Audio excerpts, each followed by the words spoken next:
povo de Israel demonstrou a fragilidade humana diante da fé e a necessidade constante de orientação divina. O povo, impaciente e temeroso, recorreu a Arão, irmão de Moisés, pedindo que ele lhes fizesse deuses para adorar. Nos impressiona o fato de que Arão cedeu tão facilmente às exigências do povo. Muitos estudiosos tentam justificar este ato, dizendo que ele fabricou esse ídolo a fim de exibir a força de Yahvé, porque o touro era símbolo de força para muitos povos antigos. O 5º versículo parece mostrar que Arão, de algum modo, procurou justificar o feito como se o mesmo estivesse relacionado à adoração a Yahvé, pois, após edificar um altar diante do bezerro de ouro, ele disse que haveria uma festa dedicada ao Senhor no dia seguinte. Isso confirmaria a opinião de que eles não haviam renunciado à adoração de Yahvé, mas, de acordo com as noções egípcias, haviam formado uma imagem com a qual eles estavam familiarizados para ser o símbolo visível da presença divina. Apesar disso, muitos estudiosos não enxergam dessa forma e consideram que não foi isso que aconteceu, mas sim que Arão simplesmente cedeu diante da pressão popular e resolveu agradar ao povo. É triste demais quando os líderes falham. O contraste que nos é apresentado é realmente chocante. Moisés estava no monte, recebendo de Yahvé os 10 mandamentos, mas Arão, no sopé do monte, fazia um bezerro de ouro. De acordo com Tiago 3, versículo 1, os mestres, os que ensinam, serão julgados com maior rigor. No entanto, isso não aconteceu com Arão naquele momento, porque muitos foram mortos após este ato terrível de idolatria, mas Arão permaneceu vivo, exercendo o sacerdócio. Fato é que Arão cedeu ao pedido e fundiu um bezerro de ouro com os brincos do povo. Esta imagem, embora representasse uma divindade visível, violava diretamente o 1º e 2º mandamentos dados por Deus, que proibiam a adoração de ídolos. Estes brincos eram argolas de ouro das mulheres e crianças de Israel. Depois de vários séculos no Egito, é mais do que natural que os israelitas tivessem adquirido muitas joias e objetos de valor, além dos que receberam dos egípcios na ocasião da partida do Egito. É importante considerar que no Oriente, brincos eram usados quase tanto pelos homens quanto pelas mulheres. Quase todos os monarcas e assírios e alguns reis egípcios são representados nas gravuras usando tais enfeites. Arão fundiu as argolas que foram trazidas, transformando-as no ídolo com a forma de um bezerro. O texto nos diz que ele usou um buril para dar a forma ao ídolo.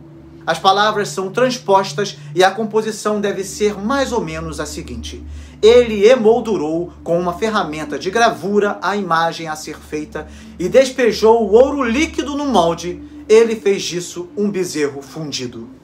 Não se diz se era do tamanho natural, se era de ouro maciço ou apenas uma moldura de madeira coberta com placas de ouro. De qualquer forma, é bem provável que a imagem fosse bastante pequena e pudesse ser transportada facilmente por uma pessoa, sendo feita de ouro maciço e não apenas recoberta de ouro. O bezerro de ouro não era uma invenção cultural de Israel, mas sim uma prática comum entre as nações vizinhas, especialmente no Egito, de onde os israelitas haviam saído. Em muitas culturas antigas, incluindo a egípcia e cananeia, o touro ou bezerro era símbolo de força e fertilidade, associado a deuses como Apis, o deus boi do Egito, que era um touro negro com uma mancha branca triangular na testa e outras marcas peculiares. Imagens dele na forma de um boi inteiro ou de uma cabeça de bezerro na ponta de um poste eram muito comuns. Sua adoração estava ligada a de vários outros deuses. No Egito, na cidade de Mênfis, o boi Apis era considerado o corpo do deus Ptah. Quando o deus boi morria, era enterrado com um elaborado cerimonial. Corpos embalsamados de bois, descobertos no cemitério de Apis, pertenciam ao período do último império até a época dos Ptolomeus.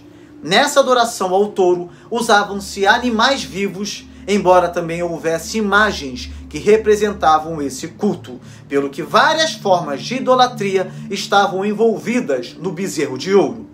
Os israelitas, ao esculpirem um bezerro, estavam conscientemente ou não retornando aos padrões de adoração que haviam visto no Egito, mostrando o quão profundamente essas influências pagãs estavam enraizadas mesmo após sua libertação.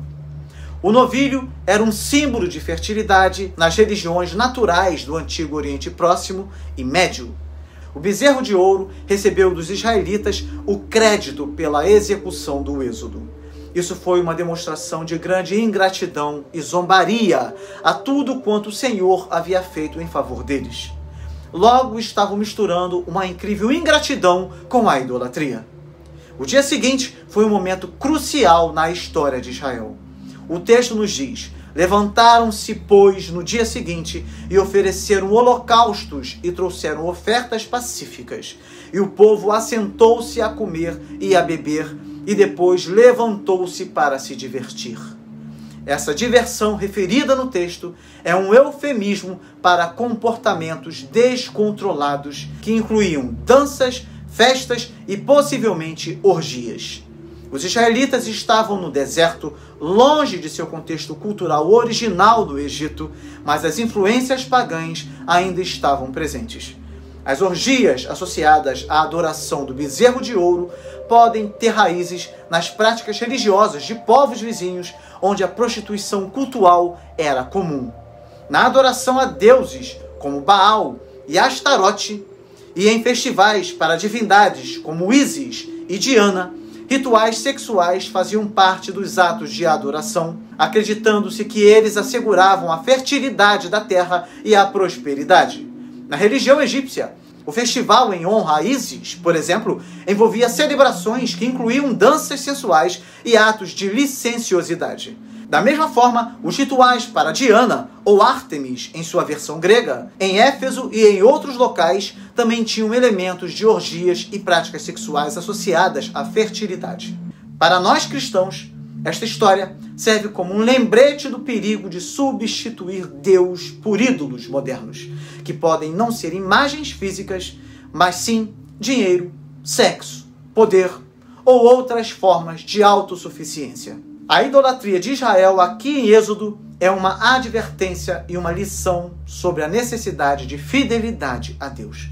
É uma narrativa rica em simbolismo e significado, mostrando tanto a justiça quanto a misericórdia de Deus e a importância da liderança espiritual e da intercessão. Essa história, analisada à luz da arqueologia e da cultura antiga, nos oferece uma visão completa das lutas espirituais do povo de Israel e das implicações teológicas que ainda ressoam na fé cristã hoje.